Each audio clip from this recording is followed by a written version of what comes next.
We like to buy things. We don't like to be sold things. But healthcare is an industry, healthcare devices, pharma, med-surg, where devices and med-surg and pharma is sold. And when we started our marketplace, powered by MRP, we started out, as I mentioned earlier today, we started out in aesthetics versus ultrasounds, IV pumps, or imaging, or DME. And we started aesthetics because we needed a place where we could learn how customers, how administrators and practitioners would want to purchase. And we learned some things early on about aesthetics. It's a marketplace or a market that grows roughly 10 to 15% year over year. It's highly emotional in the buying process, and it's cash-based. And these are things that do well in a marketplace environment. Some of the other healthcare sectors will have to adopt differently to things such as payment, but aesthetics provided a great place, a great petri dish for us to experiment over the last 7 years. And we've heard a story hundreds of times about clinicians and administrators being sold goods. And there's a doctor from California, since we're in California, I'll reference her. Her name's Dr. K. And Dr. K is an OBGYN, and an aesthetic rep came in and said, you know, you're underserving your patient population because you're not offering feminine rejuvenation, hair removal, body contouring, and you should be considering these things. And he sold her a piece of equipment, let's say it was $75,000 to $100,000. Over several months, that device didn't really perform from a financial standpoint or give her the success she was looking for her patients, so the sales rep said that you need another one, and he sold her another product. And that went on to the total of $800,000 in sales, where she now has to go back to work longer. She is spending less time with her family. And so the thing that she wanted the most, which was freedom and movement away from a third-party reimbursement model, she got sucked right back into it because, as we know, salespeople always have the best product. They never have the second best product, and they are aggressively selling because manufacturers, for the most part, are stakeholder and shareholder-centric.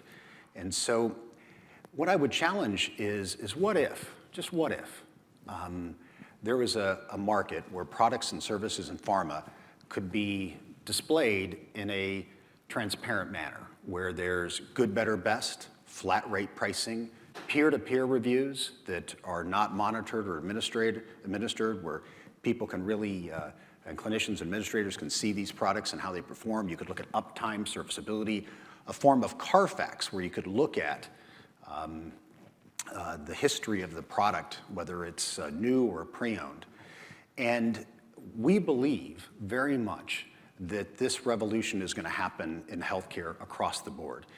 And the reason for this is because of something pivotal that happened in the last few years, and that's the people making decisions in the clinical practice or the administrative practice are now digitally native. They're in their mid-30s, and they grew up with technology. And if you look at many of us, myself well beyond 35, and many of us that are in this room, we were not digitally native. And why that matters is digitally native, they expect this kind of experience. We expect to go onto Airbnb or to Kayak or one of these platforms, and it doesn't matter if it's real estate, consumer goods, home goods, it doesn't matter what it is. We want to look at the reviews of our peers. We want to look at kind of flat rate pricing. And we think that this is coming, and we're seeing evidence this is moving quickly. And one of the things when I was putting a panel together, I wanted to bring to this community, this healthcare medtech community, some thought that might be unique to what many of the investors and CEOs are thinking about. And one of them is a friend of mine, his name's Ashwin with us, and he was running business development at Airbnb just until recently, and spent the last 8 years there. And I thought it might be helpful, Ashwin, if you shared some of your experience over the last 8 years at Airbnb and what you saw, because I don't think that really this industry is understanding what took place there. And by the way, this is called, Airbnb is what's called a side-by-side managed disruptive marketplace. This was defined by a gentleman named Clay Christensen at Harvard, who passed away last year, but really was pivotal in defining the difference between a managed marketplace, a side-by-side marketplace, and a disruptive side-by-side marketplace such as Airbnb. Ashwin, can you share some of your experience? Yeah, where do I start? Well, I joined Airbnb during what many would call the early days when Airbnb wasn't fully mainstream, but it was growing rapidly. And one of the reasons I joined was because I was really bullish on the impact that the internet was going to have on not only the travel industry, but all of the industries that we operate in, including Medtech, which is much of the reason why we're here today. And my big takeaway from the 8 years there was that I vastly underestimated the impact that the internet is going to have and is going to continue to have on all of the industries, the way we work, the way consumers make decisions, and the way economic value is created. And ultimately, Airbnb today has grown rapidly. I mean, we're talking about 6 million homes across 220 regions and countries with over 1 billion guest check-ins since its founding. And why has Airbnb grown so quickly? I was talking to someone in the lobby earlier this morning, and she said, well, you guys invented a category. That's actually a common misconception, and it's not true. Vacation rentals, short-term rentals existed long before Airbnb ever came to be, decades before, in fact. And what's really happening here is we need to take a step back and understand the forces at play. And what the internet has given rise to, and we've all heard this before, that the internet is changing the way we do business, but unpacking that actually leads to some interesting insights. And the internet has given rise to a new form of aggregator. And I'm borrowing a lot of this from Benjamin Thompson, who's one of the great thinkers in tech. He runs a great paid newsletter at stratechery.com. I highly recommend you subscribe, because if you're interested in anything technology, he has a great way of distilling this. But prior to Airbnb, the number one factor in determining where you're going to stay in an accommodation was trust. Trust mattered more than anything else, and hotels had it, and homes, a random home in a random city, did not. And that's why short-term rentals, vacation rentals were a very niche asset class. And what Airbnb did over the years is they dedicated the vast majority of their resources not to selling travelers on traveling on Airbnb, not to marketing at potential hosts and getting them to list their homes, but on product-centric development and building a platform that digitizes trust. Now, what does that mean? How do you digitize trust? Number of ways that manifests itself. But number one, maniacal focus on design. 2 out of the 3 founders were designers at heart, trained designers, and focusing on creating a world-class customer experience that gains the trust of consumers. Number 2, leveraging cutting-edge technologies like AI and machine learning to improve the safety on the platform and detecting fraud and all the things you would expect in order to feel safe and be able to transact on a platform and trust that platform. And number 3, things like ratings and reviews that we're all used to in an e-commerce context. Now, coming out of building a platform like this, the condo that I list in New York City, that's my own condo, can have just as many reviews on a platform like Airbnb as the local boutique hotel has on TripAdvisor. And so now what we're doing is we're essentially democratizing trust. And trust becomes a commodity. And so by commoditizing trust, by commoditizing distribution, what the internet has done is it's changed the factors on which we compete. And so now, we don't choose an accommodation purely based on trust. That's one of the factors. But since trust has effectively gone away because we can digitize it, we can look at factors like location and price and convenience and experience and the user experience to help differentiate. And that's kind of, by continually investing in the user experience, that brings more suppliers, hosts onto the platform, which brings more users onto the platform. And that's been the virtuous cycle that's helped Airbnb to grow into what it is today. So what does this all have to do with Medtech? As an outsider coming into this industry, I work with private medical practices, and I have a couple takeaways. Number one is that from an organizational perspective, focusing on one-to-many activities, one-to-many initiatives that widen your funnel are more ROI positive in most cases than one-to-one sales interactions. Number two, your customers, your prospective customers, your buyers are all better connected with one another than they ever have been. They already know about your product. They already know what other people are paying for your product. They've already reached towards the bottom of the funnel before you even engage with them. And so understanding that and getting further up the funnel and engaging through content is really important.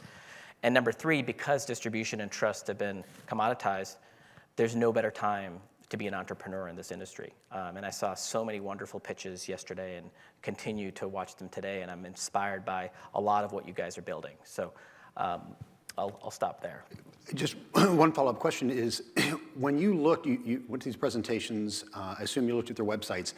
What did you see when you looked at the presentations or the websites that is different from what you experienced in a side-by-side disruptive managed marketplace, or what we experience today in everything that we purchase? Well, yeah, I mean, I think number one is generally a lack of transparency. I think that in medtech in particular, you're dealing with really complex topics that the typical user might not be able to understand. But there's still generally a lack of transparency. When I go to a lot of these websites, I don't know what the price is. I don't even know what the order of magnitude of how much this product costs. I don't have side-by-side comparisons with the competition. I don't have case studies. It's oftentimes just leading me into a form to fill out to engage with somebody.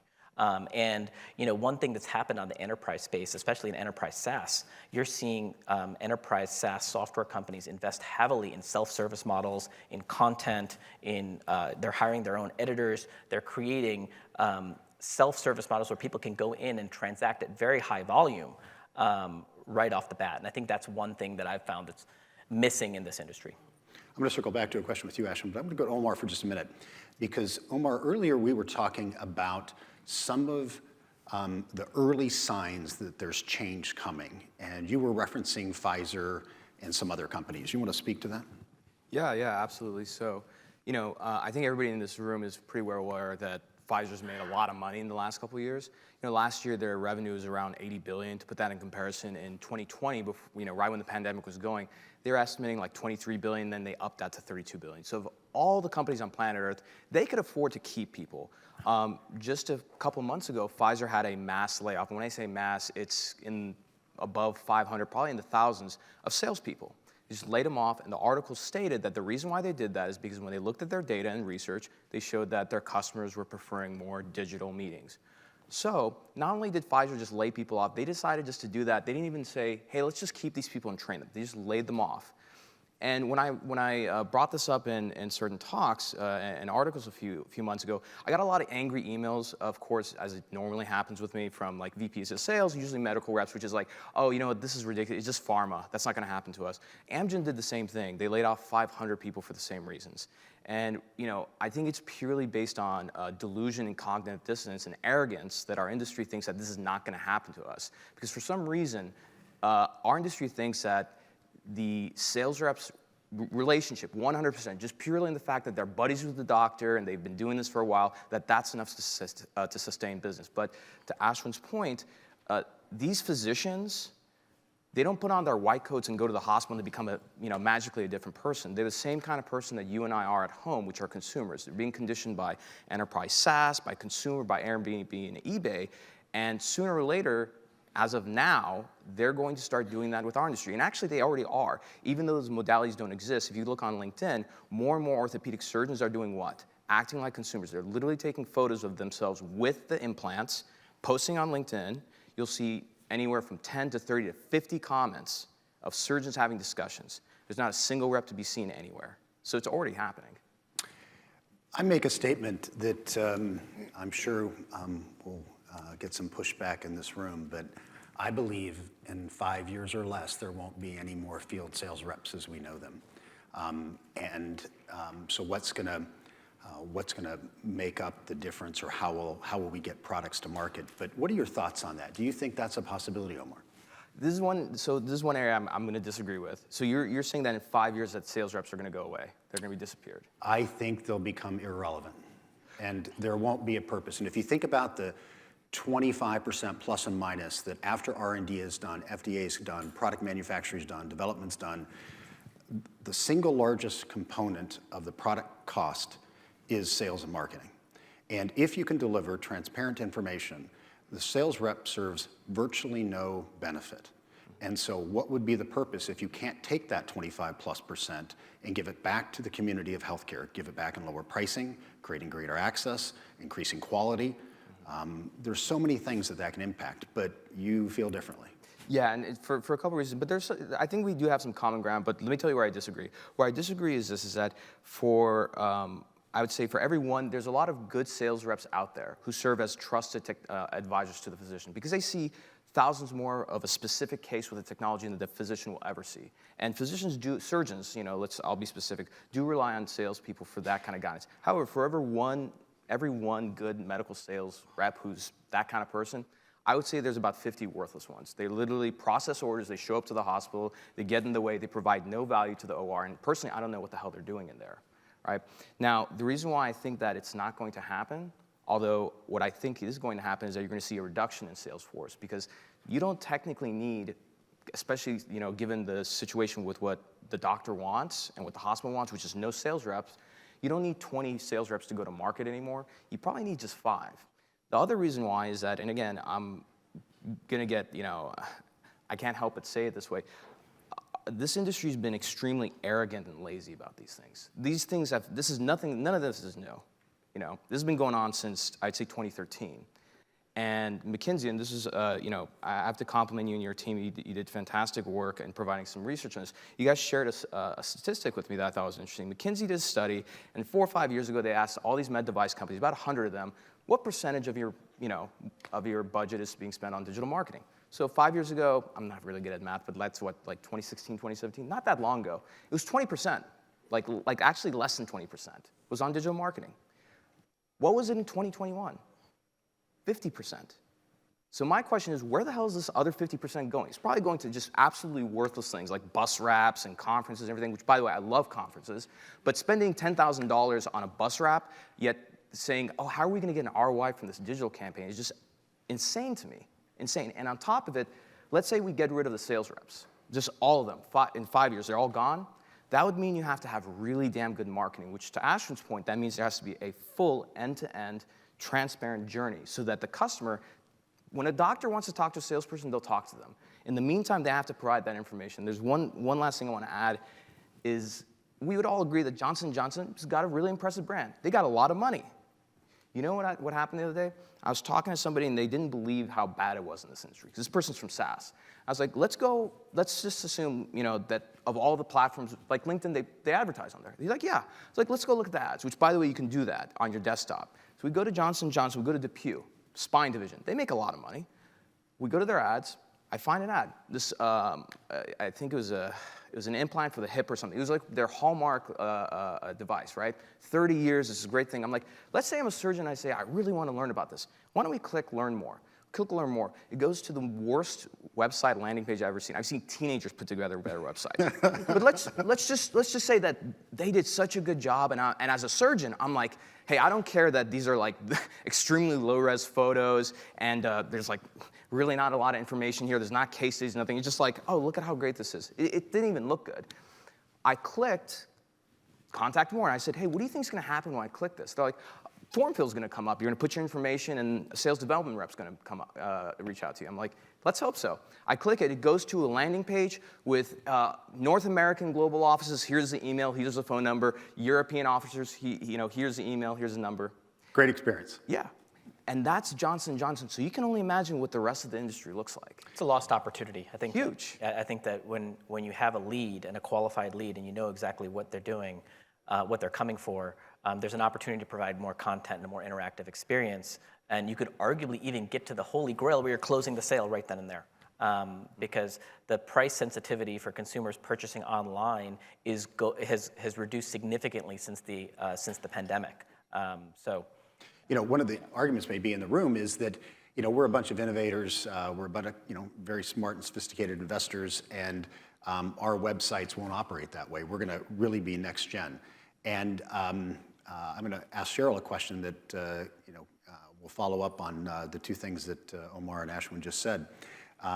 But healthcare is continuing to operate in Web 1. We currently are in Web 3. We're quickly going to move to Web 4. But that's the biggest problem is we are incredibly archaic in the way that we're connecting with customers. And now it's not moving in 10-year increments, it's moving in 10 to 12-month increments, the speed in which things go. So Cheryl, one thing we were talking about, and we put this on one of the topics is Reddit. Why does Reddit matter, and why might it matter to this group of investors and CEOs and sales and marketing leaders? Why does Reddit matter today, and is healthcare about or currently having or about to have a reconciliation as the financial markets did last year when it comes to Reddit and platforms like Reddit? Yeah, I think a lot of us kind of dismiss Reddit a little bit. I don't know how many people in the room actually have been on it or engaged with it. A lot of us have been on Facebook and Instagram and some of the other social media countries. But 52 million users a day are using Reddit. 460 million per month. They're not just engaging in just social communication as liking somebody's picture. Most of the communication is all business, peer-to-peer communication, reviews, community conversation going on. So it's going to be huge in the medical device. We've seen a lot of physicians on there having conversations back and forth. It's going to make a huge difference in the community and how we're engaging with one another and that peer-to-peer reviews and engagement. These conversations are not just about products. They're about leadership, they're about culture, they're about product. What else do they touch on in these forums? It's really interesting because a lot of them, they talk about controversy. They talk about what's happening both in government and regulation and what's up and coming as far as technology and innovation. There's people engaging in investing conversations. So it's a wide range of conversations that are going on. And typically, when I've been doing a lot of the research and looking at it, there's 200 or 300 people joining in these conversations. So it's just not one or two that you're seeing in some of these other social media platforms. There's thousands of people getting involved in communication.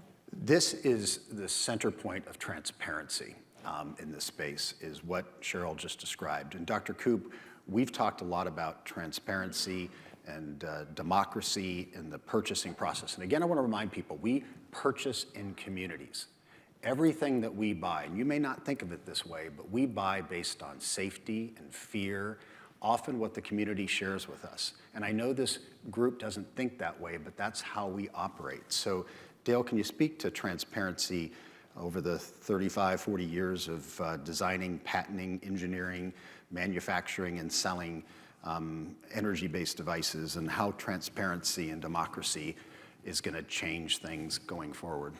Yeah, well, when you first talked to me about this, it kind of seemed very disruptive. I've been in the aesthetic sector of the medical device industry. I've run about a half a dozen companies, and it's probably the least transparent, getting back to what Ashwin said about you go on the website, you can't see the price, you can't even see the specifications anymore. It's all marketing, story, and it's probably the most sales rep intensive part of the market. And the companies themselves that's all by design. Where they get their value added is in sales and marketing. And to quote a comment I heard from Larry Ellison of Oracle once, sales and marketing is the only value added.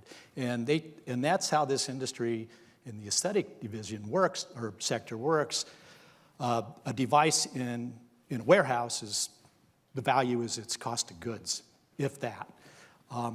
Once marketing gets a hold of it, they add value, that's community value. Sales and marketing is where they get most of the value. It's individualized value. A good sales rep will go into a practice, find out how much they need the product, how much revenue will generate for them, and try to adjust the price to capture as much of that margin for the company as possible. And that only works if there's not a lot of transparency. So the sales guy can tune the story individually to each practice as he sees fit. And the companies are designed that way. If you become transparent, that whole model can go away. The sales rep has less and less value, in fact, almost no value at that point. Marketing still has some value, but even less, because with the community-based transparent marketplace, most of that value now is going to be pushed back into development and R&D now to come up with good products, because as you do less and less value added in sales marketing, you have to do better products. And I think that's going to be the benefit for the consumer on this. And I think it's going to go that way because it's consumer driven. Yeah, the way we purchase is we're looking for a lot of things in that purchasing process, but it's not to pay more. Right. And it's not to get less warranty or less experience. And healthcare is, again, I mentioned this earlier, has been, as long as I've been in the industry, and everyone I know has been focused on stakeholder centricity. And we're now moving to a customer-centric model, which is the administrator and physicians that the market serves. Coming back to Ashwin and Omar, I want to ask that probably this group and others that are watching this and may see it down the road will think, you know what, I'm going to go get on Reddit, I'm going to go build an e-commerce site, and I'm going to go spend some money on digital marketing. Why is that too late? Why won't that help? Because that's the natural reaction is we're going to go move to a more and more digital sales front. Why will that probably not function? I think for a couple reasons. So again, like it depends on what it is. So like, as much as I'd love to see that, where a hospital can go and purchase a $1 million robot off of e-com, that would be great actually. I think part of the reason is that there's so many obstacles that have to be overcome first. Before actually even doing digital marketing, you have to come to the conclusion that like part of digital marketing is like, so content. There's a cost. There's an investment in creating content. There's some great companies that do in our space that do content well. Actually, there's not a lot of them. There's maybe a handful. But content isn't just taking a few photos and just putting this sort of half effort into like a brochure, and that's not content. And there's a reason why, like HubSpot's a $1 billion company. They acquired The Hustles of my friend Sam Parr's company, which is a blog. Why? Because there's value in content, and something that Ashwin, I want you kind of to dive deeper in, because I think you understand this or know this better than me. But you can't game the system anymore. So all these med device companies who think they're smart, they're like, oh, we bought out our competitors' SEO and keywords and everything. That doesn't work. Google's way smarter than you.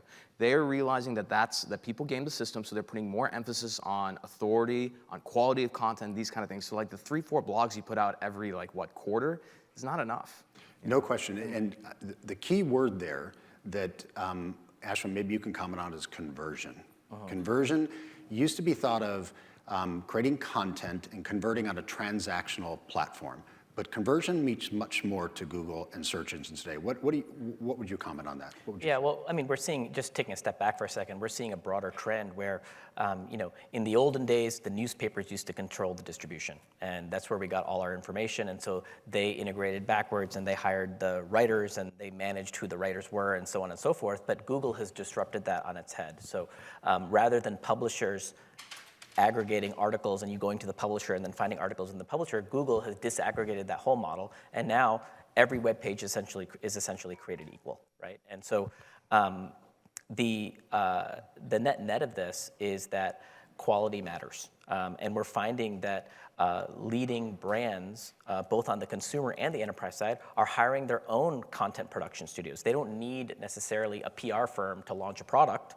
They can use their own channels and they can create their own content around the product. But it's not enough, as Omar said, to just do this on an episodic, quarterly nature. It needs to be core to what you do. So a brand that is building lasers in the aesthetic world needs to create content not only on the products themselves, but also on what it's like to be an aesthetic practitioner, on how to treat patients well. These might be relatively orthogonal to what they're actually selling, but that's how they build trust, and that's how they build quality, and that's how Google is measuring the authority that they bring to the table. So those hacky, what used to be SEO, like just bolding keywords and putting them in headlines and so on and so forth, aren't as effective now as quality. And Google has found a way to really bubble those to the top.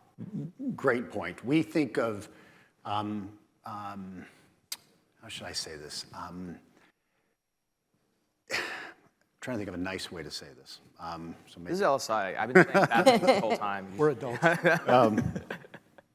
Let me skip past that for a sec. Let me go to regulatory. If I'm sitting in the room, I'm thinking, okay, this is all perfect, it's gonna be great, but we've got real regulatory issues here that, what's going to happen in the regulatory space if people are freely transacting goods and services that are class devices on a platform where we have this kind of community that we're talking about. So Cheryl, can you talk about what you see, some of the barriers from a regulatory standpoint, from an ISO standpoint, that someone here might want to consider as we're stepping into this world? Yeah, I think it's definitely a space that we're not used to. Used to doing it, through the sales reps and through, long processes of paperwork and FDA. I think that what you're going to end up seeing more is a lot of unknowns, a lot of complaints. FDA set up MedWatch several years ago for complaints. I think you're going to end up having more and more people filing complaints and looking at, what's going on and potentially, what is the risks of going online, not having, especially in the used devices or marketplace. I think that people are going to be more scared. They're going to be more, but it's going to cost more money to actually get them to market if we don't go that way. A lot of investors are here today, and a lot of startups are looking at how, what is the money going and use of funds going into. Regulatory is going to definitely be a big one that we'll have to watch and see what takes place in the future. FDA is currently, right now, several proposals that they came out with in late February that addresses a lot of these issues. We're getting towards the end of the conversation, and does anyone have any questions? We want to make sure that we answer any that anybody has. Yes?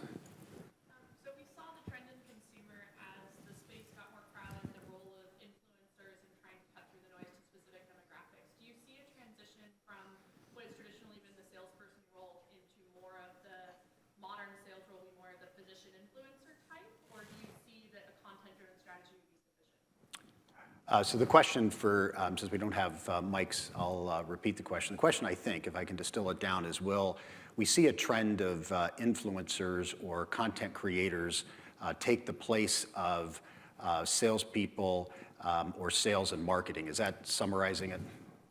Yeah, the person-specific rather than the anonymous content. Yes, so not just influencers or anonymous content.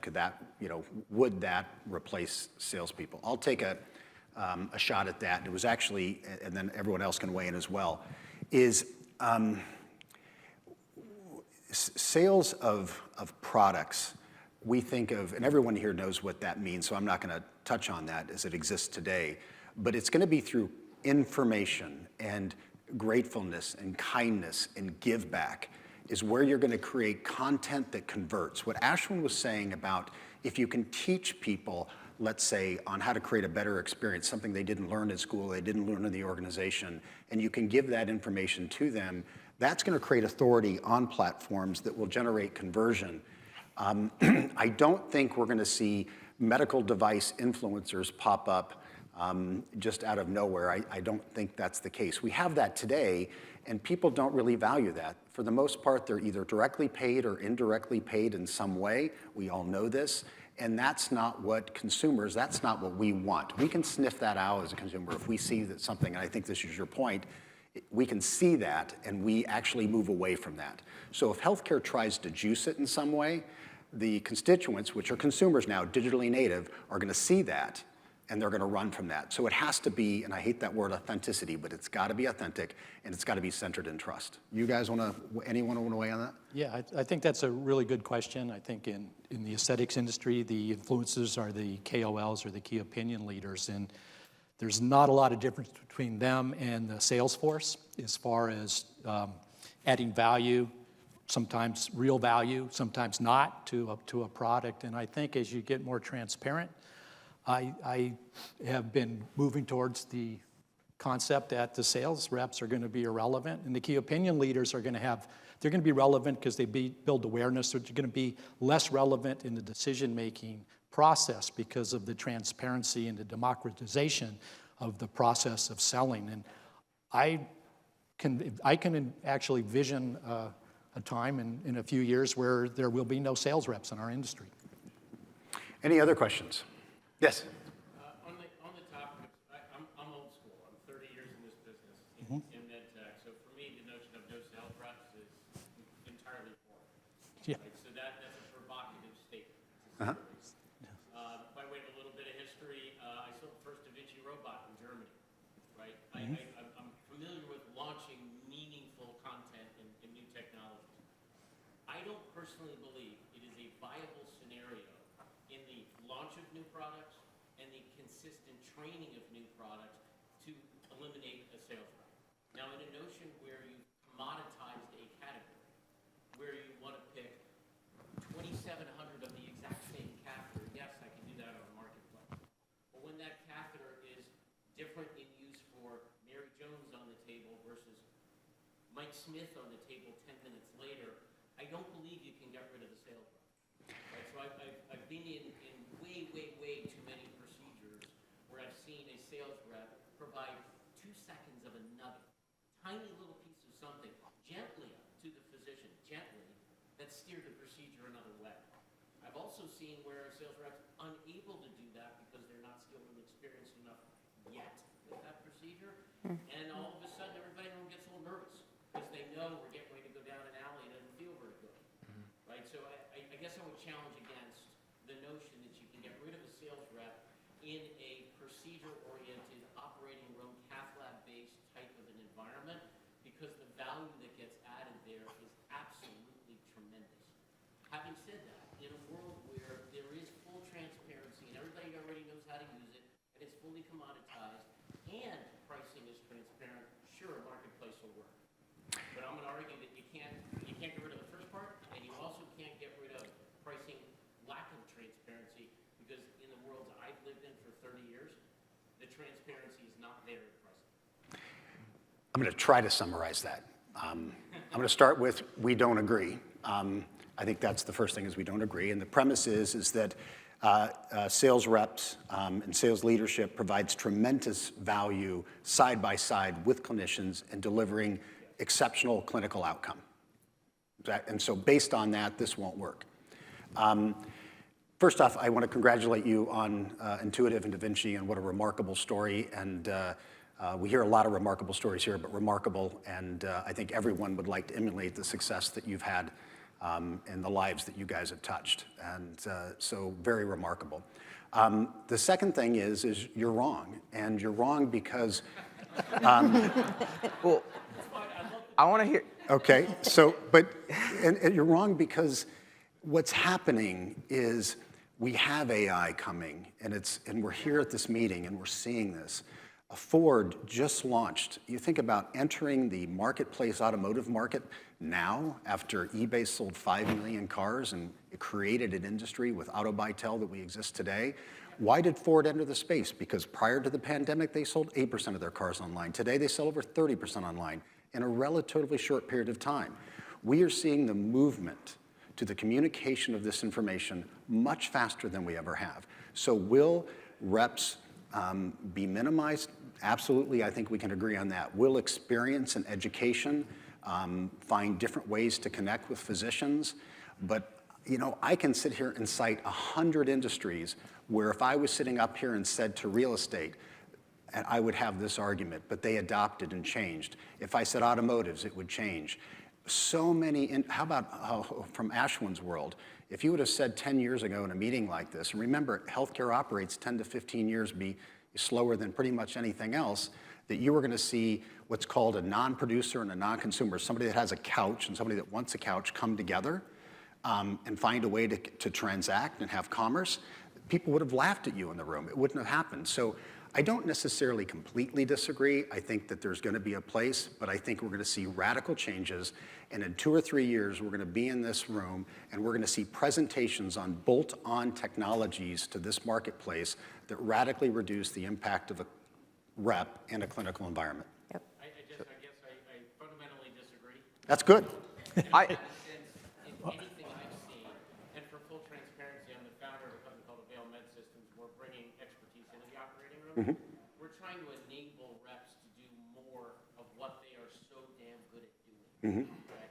So I don't actually think there's a minimization of what happens to what the rep does. And I'm actually going to argue that artificial intelligence, clinically driven artificial intelligence, makes the rep better at their job rather than replacing the rep in their job.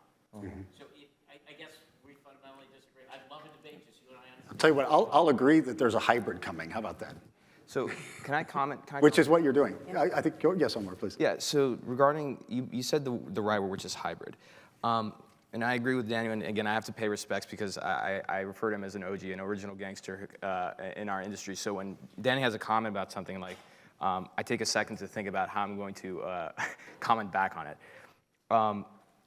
I agree that in certain things where you see commoditization happen, sorry everybody, but like a screw is a screw, like in spine surgery, they're all the same. Marketplaces are going to have an effect on that. I think that's where it's going to be important. Where it's going to be vital that you have these reps is that when you have new technologies, for example, robotics or new handheld devices, right? Surgeons want reps in there, and he's absolutely right. And again, I'm somebody who had gone to medical school. I've spent a lot of time with surgeons. People get really nervous if there's a new technology in the room and the person who's responsible for that technology from the company is not there, right? And in this industry, at least, again, for the people who have been doing this for a while, you appreciate this. We always say that we have the saying is that, the real selling happens after the sale, meaning that that's when the real support happens. And I think that's where the great companies in this industry do well, is that how do you train the physicians afterwards? How do you provide the best support? Because, changing the status quo in this industry to change a clinical workflow from 10 steps to 6 steps even is really, really difficult. And I see that's where you see the value of reps. The last thing I'll comment on is that you mentioned hybrid. What I've been trying to collect as much data as I can over the last 7, 8 years on is that the rep is going to evolve. I think they will disappear, but they're going to be evolving into what? Somebody who's 60, 70% sales, the other 30 to 40% is really marketing, which is how do they engage so those orthopedic surgeons, and there's more of them, spending time on LinkedIn and Twitter, posting and engaging clinically, how do you enable that person to go have clinically relevant conversations with that physician? And then how do you have those same people who, let's say, are in the OR, and a surgeon does a really good case? Surgeons don't have time to share that information all the time, but it helps when someone's there to provide that support to say, hey, you know what, let's do like a recap of this and post it on your LinkedIn or your Twitter. That's where I see the sales rep going, and I see them providing more valuable support than just being an order processor. We are out of time. Thank you, everybody. Appreciate the questions, and I know a few others had questions. We'll be out and back and answer those as best we can. Thank you.